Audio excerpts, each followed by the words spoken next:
It is Khan, obviously, out of Longzhu. That other missing piece we haven't mentioned yet. Yes, there's Cuz, the jungler, but he's not on the list. Poor guy.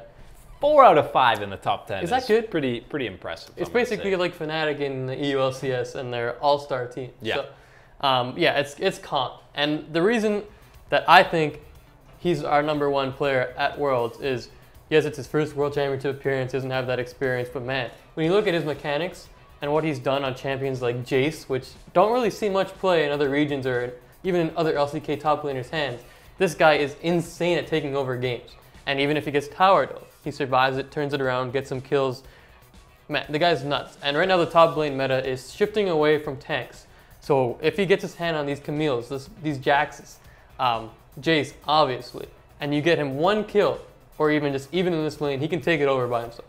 Yeah, and what really sticks out for me and why I think he is the best guy heading into Worlds is just, it doesn't matter if the team is fully playing around him or not. If they're not playing around him, he forces jungle pressure and just consistently can outplay these 1v2s. And when there is the pressure, when he does get these ganks, I mean, the game's pretty much over when he gets that fed. It's just absolutely insane. And yeah, look at the pressure he can draw and the fact that he gets out of these situations somewhat consistently, which is absolutely mind-blowing. Look at that. That's 3 people who are wasting their time trying to kill them, and then he gets a kill and survives. I mean, that's basically the game. That should never happen. That's like the game, and he's doing that so consistently. And as an opposing team, when that happens to you, you've just got to be like, what?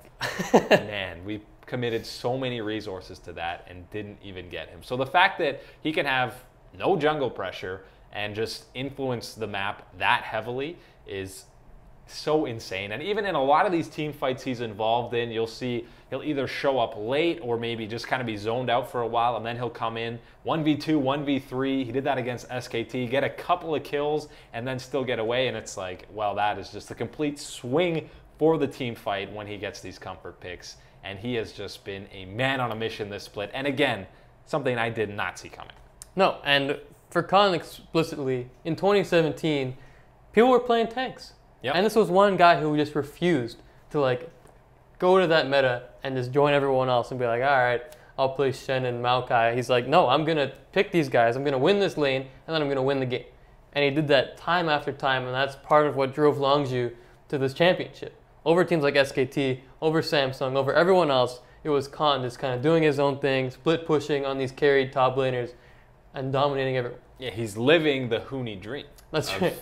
In the tank meta, just going, no, I'm good. Minus the feeding.